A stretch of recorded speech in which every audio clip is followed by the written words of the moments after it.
Hok mana nak cari aneka colek bulan puasa ni, hok banyak pilih sedap di kawasan Bangi ni. Sini dah ada, tak ada tempat lain.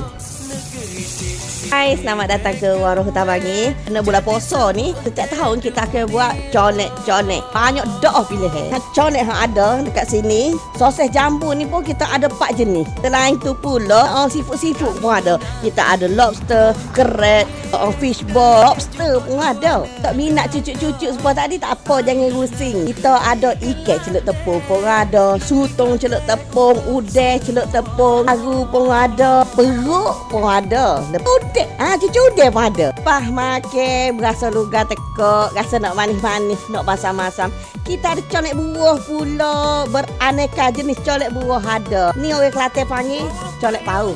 Colek pauh di Kelantan, dekat Bangi ni orang panggil mangga. Colek buah ni kalau nak sedap, ini barang kena ada. Colek ni memang kita buat sendiri, homemade dengan resipi sendiri. Memang tak dapat lah kedai lain. Kali kita letak kacang, tapi boleh request lah kalau tak makan kacang tu, tak payah letak. Tapi kalau letak lagi sedap. Colek ni sama je mana-mana kedai pun, tapi rahsia kita ni lah. Hok duk buat orang duk ngegang-ngegang beratur panjangnya. Ni colek kita dah siap. Pula sotong celup tepung dan udang.